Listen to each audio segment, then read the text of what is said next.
Well. Welcome to the lair of the Notorious Vic.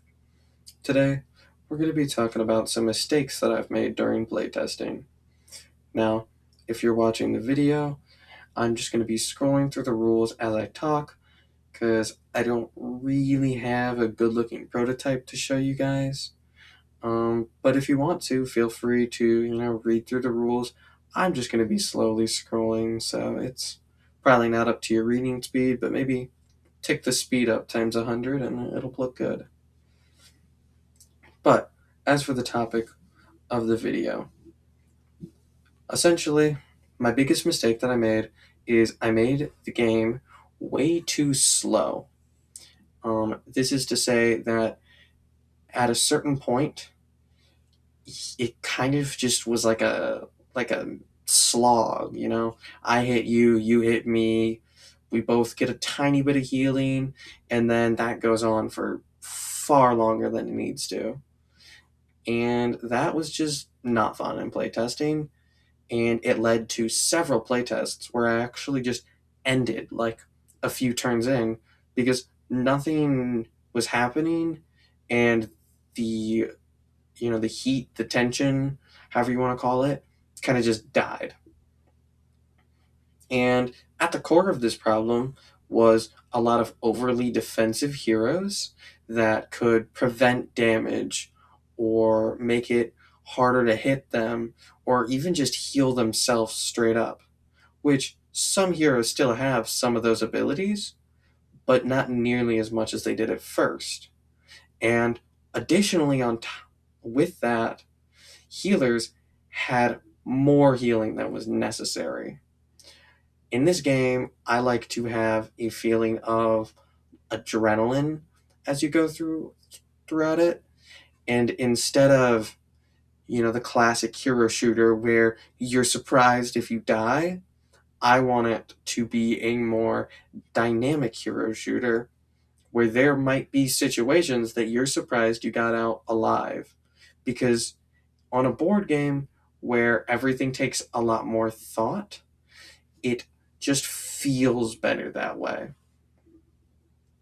So to start doing this, obviously, the easiest step was to reduce some characters' healing.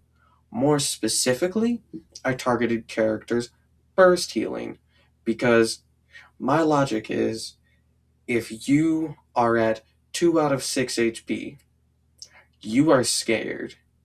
If you're at 3 out of 6 HP, you're not quite as scared, but you're worried at least.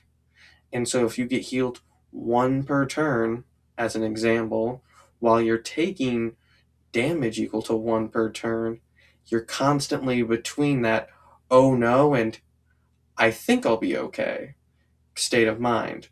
Whereas if you're at 2 HP and you get healed by 3, now you're up to 5, where you're like, I am fine. You go down to 4, you're like, oof, I can take a hit though. Then you go down to 3, and then you're a little worried. Then you go down to 2, now you're scared, and now you're healed. And only for a moment do you have to be scared. Whereas with the same average healing per turn, you can create a much more dynamic feeling without really adjusting that many mechanics. Now, how it was supposed to feel before and after these changes is to be this tactical game based on positioning and timing and teamwork and weaving your actions together to be a much more, coercive game. But how it ended up was this kind of beat down where 2 characters are punching the other 2 characters as hard as they can, or maybe if they're lucky they hit that third one, and then that third character is trying to just heal up those 2 characters. But after reducing healing and allowing some heroes to be more aggressive instead of more defensive, it suddenly makes positioning matter a lot more.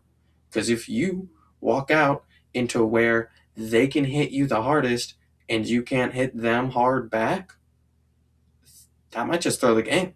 That might be it. Now, luckily, this doesn't feel too punishing. I've been playtesting, and it feels like a healthy level of meaningful consideration has to go on. You can't just, run around willy nilly, but a new player can pick up the game and understand where they want to be in general, because there are hero descriptions that are going to tell them that this hero wants to be close up and then flee when it's low, or this hero wants to be in the back line and not let people get close, and stuff like that.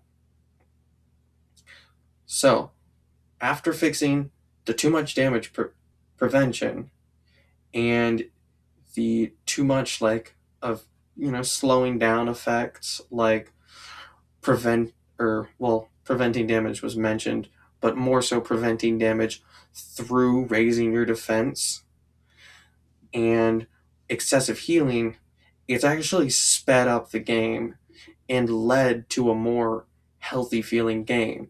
Even though a lot of times, if you were to go to any games community and suggest, nerfing all the healers' heals, people would riot. You would be done for. Additionally, I had a problem going on with action economy, where I had it set up in a way where I was thinking, I want it to be just like a hero shooter. So I'll make it as close to a hero shooter as I can. And so your hero's cooldowns, you could just play any number of them per turn. You could just pop them all out. And that was it. And then you'd get them back after a number of turns. But this kind of led to analysis paralysis, because if you're familiar with a hero shooter, you have like 3-4 unique abilities, and most of them are pretty situational. But additionally, you practice that hero to learn those situations. But if I wanted to throw you in a board game where you were looking at the hero from a hero shooter, and instead it's written on cards, you might not realize it, but it is drastically different. So instead, what I did is I made full actions and quick actions. And you can play 2 full actions for each hero per turn and any number of their quick actions. And most heroes only have a handful of quick actions that do subtle and useful things. And their full actions are their things like their attacks and their healing and their big effects that they're meant to be doing.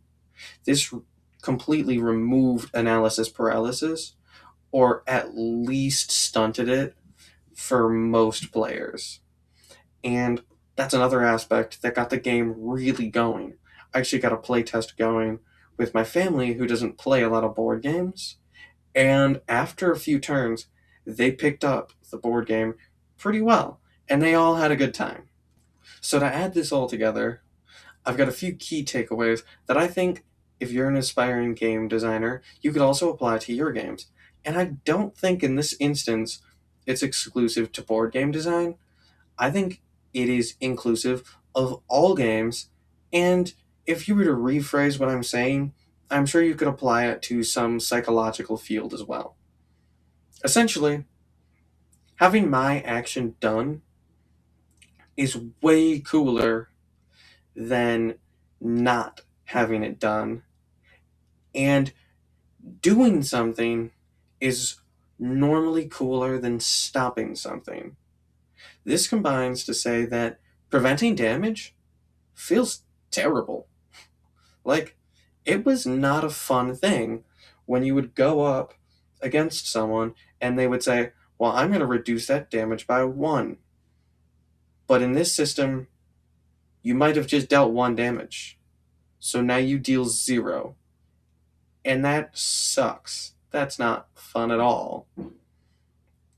As for damage prevention mechanics, I still have 1 or 2 things that reduce damage and 1 or 2 things that do prevent an amount of damage, but I only have them if it either A, reduces the damage down to 1, or B, makes it so that other targets are less optimal to attack, and it's an ability that's on a tank, so that you are now inclined to hit the tank because you'll deal more damage.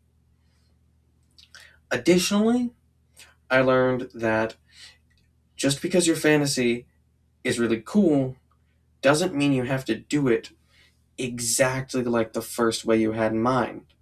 For example, with cooldowns, playing a million cooldowns in a turn is a cool fantasy. I love the idea of a Black Panther-esque character who pops all their abilities and like secures a kill, or does something else that's cool towards the goal of winning the game. But similar to Black Panther, then there's that downtime where they're doing nothing and they're just a guy with claws for hands running around. And that is beyond boring. That is almost upsetting, actually. But those are my key two takeaways, at least. I could dive a little deeper in a future video into, just general game design topics, if that's something people are interested in. Feel free to let me know. If that kind of video does interest you, make sure to like and subscribe. That way you'll be here when it comes out. And I know it's cheesy to ask for the like and subscribe, but I am a small and meager and frail little channel. And with all that said, thank you for watching, and hopefully I'll see you on my next video.